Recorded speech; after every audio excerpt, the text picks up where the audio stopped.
Very good morning, cadets.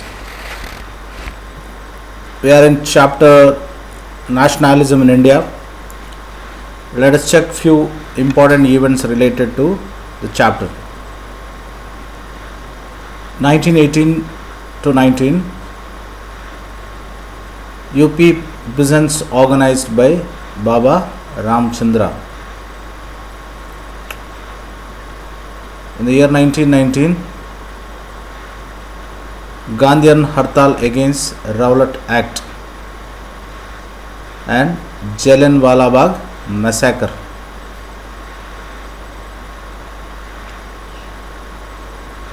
In 1921, Non-Cooperation and Khilafat movement launched.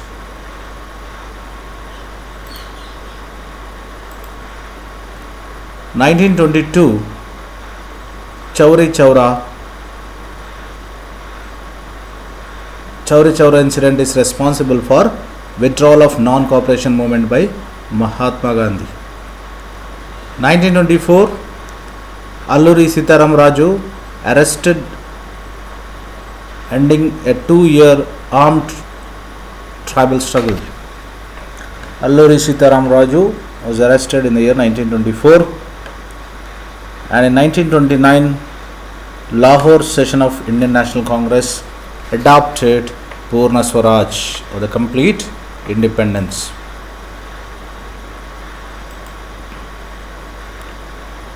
In 1930, Ambedkar established Depressed Class Association, and in 1930, Gandhiji began the civil disobedience movement, breaking the salt law at Dandi. 1931, Gandhiji ends the civil disobedience movement, and 1931, the second roundtable conference, and 1932, civil disobedience movement relaunched. So these are the important topics we studied till now. Now let us study what are the limitations of civil disobedience movement. Means in this topic we are going to study which sections of people not participated in the civil disobedience movement. Not all social groups moved by the abstract idea of Swaraj. One such group was the nation's untouchables. So untouchables or the Dalits were the group of people who were not the part of Swaraj movement, who from around 1930 had begun to call themselves as Dalits or oppressed. So Dalits or oppressed. For a long, Congress lead ignored Dalits for fear of offending Sarnavis, a conservative high-class Hindus, but Sanatani means the Sanatana Dharma. But Mahatma Gandhi declared Swaraj would not come for 100 years if untouchability is not eliminated. So in the initial stages, why the Swaraj or untouchables? That's the reason why you studied about Depressed Class Association or Pune Pact of 1932. Ambedkar's Temple Entry movement, which you studied in class 8th and 9th. So in India, till Gandhiji made an effort, till that the untouchables or the lower caste, they were really not actively participated in the freedom movement. Gandhiji called untouchables as Harijan. Hari means God, son of God. That is what the meaning of Harijan. So Gandhiji, instead of calling them as Dalits or oppressed, Gandhiji called them Harijans or children of God. Organized Satyagraha to secure them entry into temple. This is what you studied in class 8th and 9th, that is the temple entry movement. So Harijans were not allowed to enter temple, they were not allowed to enter public wells, tanks, roads and the schools. So Mahatma Gandhi made entire effort to take the Harijans to public wells, tanks, roads and schools. He himself cleaned the toilet to dignify the work of Bhangi. Bhangi means the sweepers. and he persuaded upper caste to change their heart and give up the sin of untouchability. So Gandhiji requested or persuaded the upper caste people, because practicing untouchability is sin, because it is against humanity. So Gandhiji said that practicing untouchability is a sin. So please change your heart and give up or stop practicing untouchability. But many Dalit leaders were keen on a different political solution for the problem of their community. Now you have to understand here, Gandhiji wanted upper caste to accept the lower caste and include them in a freedom movement, whereas some Dalits, including Ambedkar, they felt that better to contest for election and solve the problem of Dalits in a political aspects. They began organizing themselves, demanding several seats in educational institutions and separate electorate that would choose the Dalit members for legislative electorals. Now what is called separate electorate? Take for example, today we elect MP or MLA on the basis of a particular constituency. Now what is separate electorate means? Dalits electing a separate leader who belongs to Dalit community, Muslims electing a leader who belongs to their community. This is what we say separate electorate. So several Dalits demanded for separate electorate. The political empowerment they believed would solve the problems by and their social disabilities. Dalit participation in the freedom movement was therefore limited. So what you have to understand here, Dalits or the lower caste people, they very rarely participated, or they participated in a very less number in the civil disobedience movement. Why they participated very less in number? Because they were not happy with the Indian society those days, because there were a lot of practices like untouchability, discrimination on the basis of caste. So they were not happy with the upper caste mentality towards the lower caste. It was very high in Nagpur region, and it was very high. That's the reason why it was very high in Nagpur, because that was a place where Ambedkar organized several people against the caste oppression.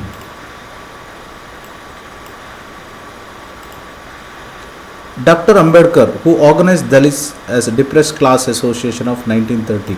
Please write down all those things. Ambedkar had a misunderstanding or a problem with the Mahatma Gandhi, because in the second roundtable conference demanding for a separate electorate for Dalits. So Ambedkar demanded that Dalits should have a separate electorate, which was opposed by Mahatma Gandhi. And the British government considered Ambedkar's demand of separate electorate. Gandhiji began to fast unto death, because Gandhiji believed that if Dalits demand for a separate electorate, Muslim demanded for separate electorate, this is how British can easily divide India on the basis of communal or caste lines. So Gandhiji believed that we should not support such movement. He believed that separate electorates for Dalit would slow down the process of integration of the society. Ambedkar ultimately accepted Gandhiji's position and signed Pune Pact. Please write down this point. So Pune Pact was signed in the year 1932. According to the Pune Pact, the depressed class association merged with the Indian National Congress, and Ambedkar agreed to support Mahatma Gandhi. The Dalits movement, however, continued to apprehensive to the Congress-led national movement. This is what you study in the later, that is the movement led by Periyar Ramaswamy Naicker. Periyar Ramaswamy Naicker, self-respect movement. If you study, if you remember in the class 8th, we studied about self-respect movement, because those days, whenever Indian National Congress sessions were held, the chairs were denied for the lower caste. That's why Periyar Ramaswamy Naicker started a movement called self-respect movement. Some Muslim political organizations in India were also lukewarm in their response to the civil disobedience movement. So Dalits were not happy. That's why the same way the Muslims were also not so happy with the movement. As a result, the Muslims also not participated. After the decline of non-cooperation Khilafat movement, a large section of Muslims felt alienated from the Congress, because the Muslims felt that Congress belongs to the majority community, that is Hindus. So they felt that Congress is not their group. From mid 1920s, Congress came to be more visibly associated openly with Hindu religious nationalist groups like Hindu Mahasabha. As a relation between Hindus and Muslims, it became worst. Each community organized religious processions with a militant favor, provoking Hindu-Muslim communal clashes and the riots in various cities. Every right depend on a distance between Hindu and Muslim community. So, like Dalits, now the Muslims were also against the Indian National Congress because they felt unhappy with the movement.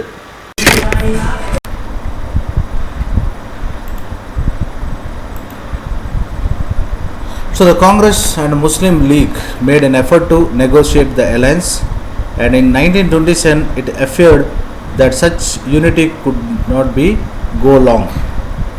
The important difference was over the representation. So later Muhammad Ali Jinnah separated and started Muslim League. Jinnah, one of the leader of Muslim League, was willing to give up the demand for separate electorate if Muslims were assured the seats in the Central Legislative Assembly and the representation proportionate population to Muslim dominated provinces. That means more representation should be given to the Muslim dominated areas, that is in Punjab and Bengal, so that more should be allowed to contest from Muslims should be allowed to contest from that particular place. Negotiations over the representation continued, but all hope of resolving the issue at the all party conference in 1928 disappeared with Mr. Jayakar of Hindu Mahasabha strongly opposed the effort to compromise. This resulted in the major issue of the Indian Muslim League. When civil disobedience movement started, there was thus an atmosphere of suspicion and distrust between the communities. Why the civil disobedience movement? There was a problem because of these issues. Large section of Muslims could not respond to the call of united struggle. Many Muslim leaders and intellectuals expressed their concern about the status of Muslim as minority in India.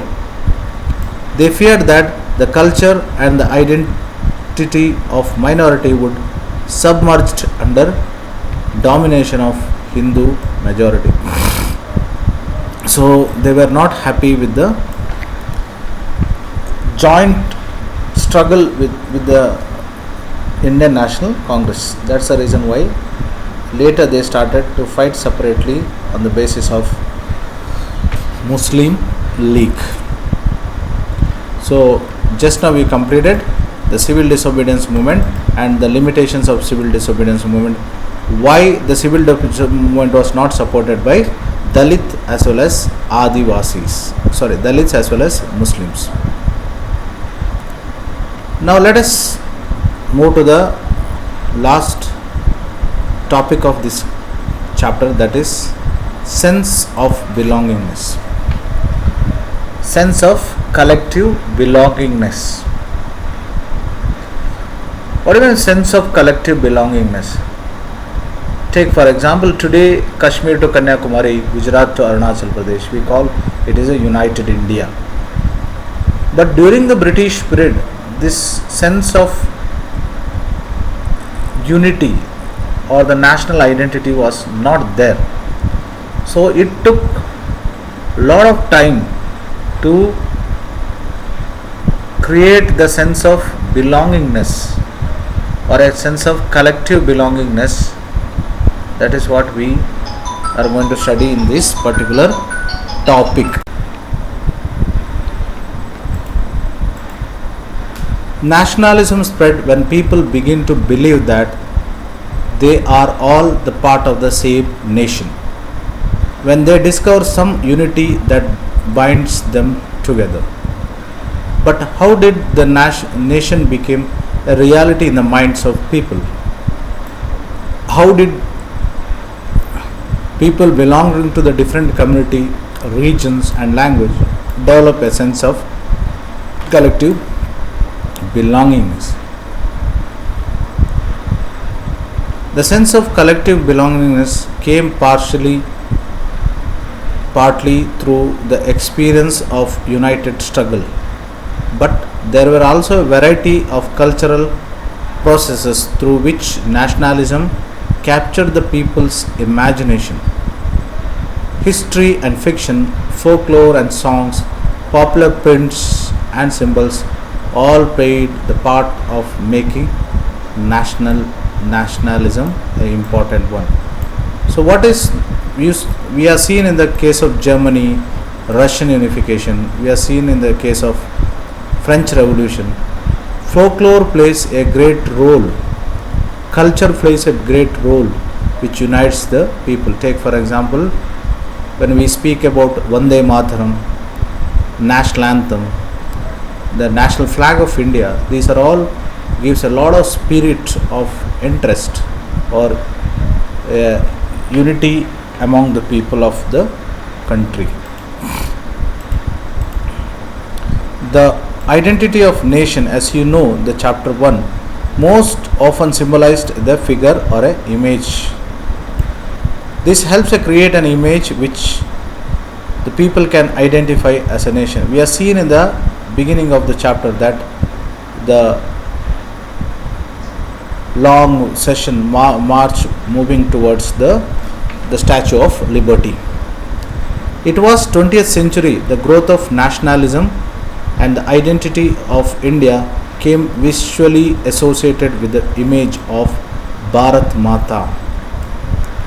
The image first created by Bankim Chand Chattopadhyay. Please write down these points. So Bharat Mata, the image of Bharat Mata first created by Bankim Chandra Chattopadhyay, and he wrote Vande Mataram, a hymn to motherland. Later he included in his novel Anand Mat. So who wrote Anand Mat is Bankim Chand Chattopadhyay, and Vande Mataram sung during the Swadeshi movement in Bengal. Moved by Swadeshi movement, Abhindranath Tagore printed his famous image of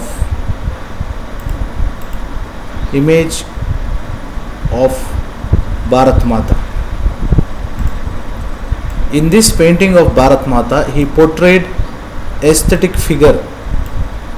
That what are the symbolic representation of Bharat Mata? Bharat Mata, she is calm, composed, divine and spiritual. So these are the features. Means when you see an image of a god or goddesses, generally you can see a god or goddess look very calm, composed, and aura of divinity is seen. That is, all those are incorporated with the image of Bharat Mata. Okay. The image of Bharat Mata acquired many different forms. It circulated with the popular prints and was printed by the different artists. Today, what are the image of Bharat Mata in the India political map of India? In the backdrop of that, you can see Bharat Mata image with the flag. So the image of Bharat Mata changed over a period of time because of the changing the concept of nationalism.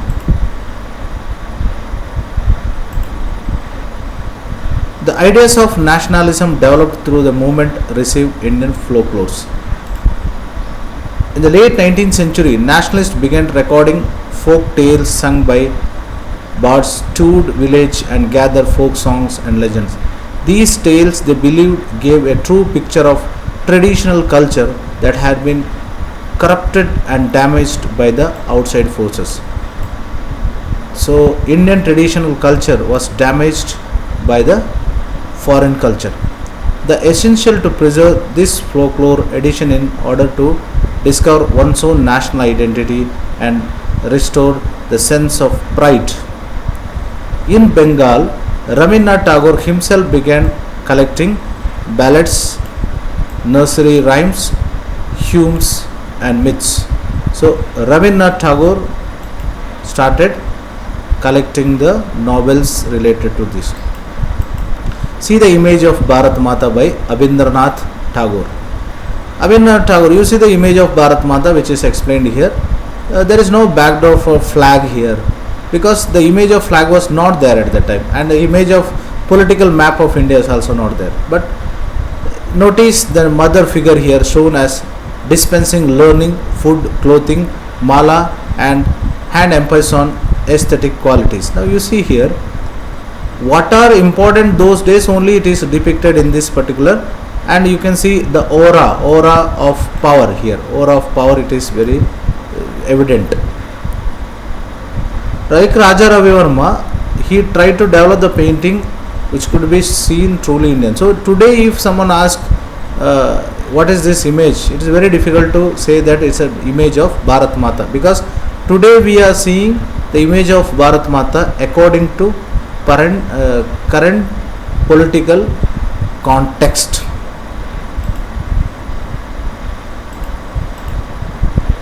Nehru, you see Nehru is holding a book in which Bharat Mata and map of India is given and close to his heart. You can see here this Bharat Mata image is entirely different from the image what we have seen in the earlier. So idea of sacrifice for motherland was very popular image. So highlighting this was considered as more.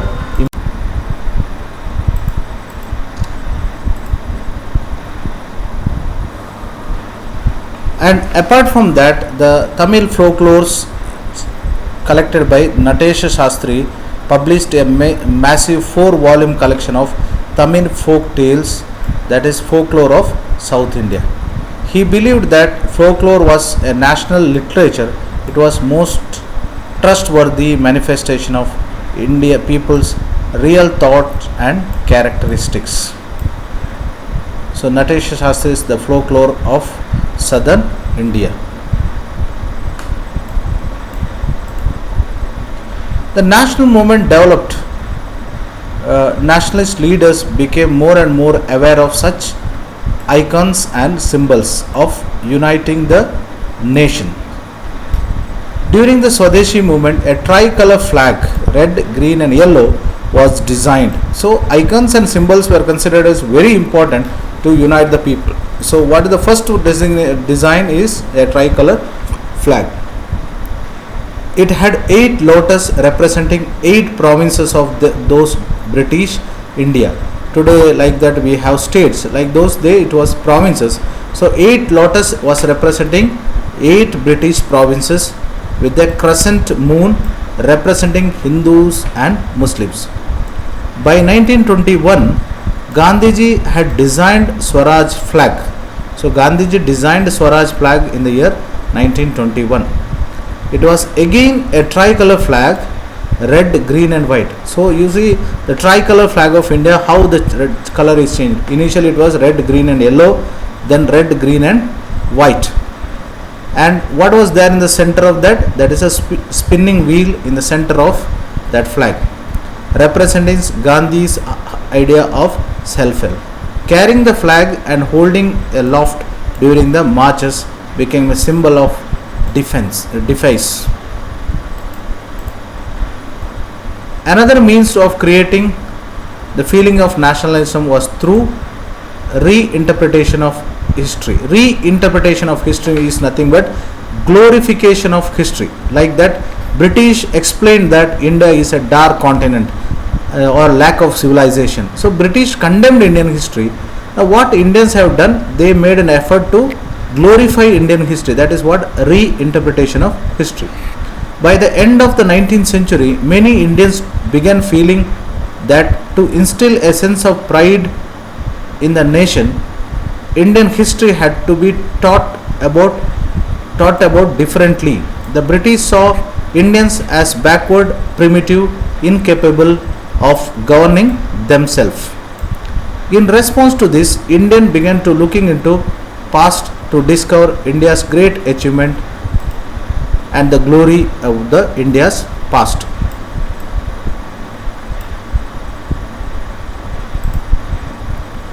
They wrote about the glorious development of ancient Indian times. They highlighted the art and architecture, science, music and mathematics, religion, culture, philosophy, crafts and trades and flourished. So Indians glorified the glorious time in their view of followed history of decline. When India was colonized, these nationalist historians urged the readers to take pride in India's great achievement in the past and struggle to change the miserable condition of life under the British rule. So that is what we speak reinterpretation or glorification of past.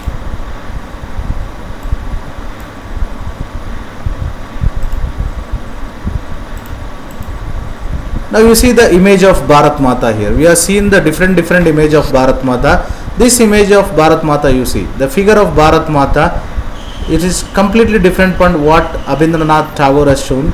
Here it is shown with the Trishul, with the flag and the background with the lion and elephant, the symbol of power and authority. So this is another image of Bharat Mata which is completely different from the image which is shown by Abhindranath Tagore. So compare these two images. That is what, whenever the idea of or the concept of nationalism changed over a period of time, the images also changed. So let us conclude the chapter. A growing anger against the colonial government was thus bringing together various groups and classes of Indians into common struggle for freedom in the first half of 20th century. The Congress under the leadership of Mahatma Gandhi tries to channel the people's grievance into organized movement for independence. Through such movement, nationalists tried to forge the national unity, but such movement of nationalists tried to forge the national unity as their grievances were wide ranging. Freedom from the colonial rule was also meant in a different thing. The Congress continuously attempt to solve the problems, solve the differences among the Hindus and Muslims, and ensure that demands of one group did not alienate other. This is precisely why the unity within the movement often broke down.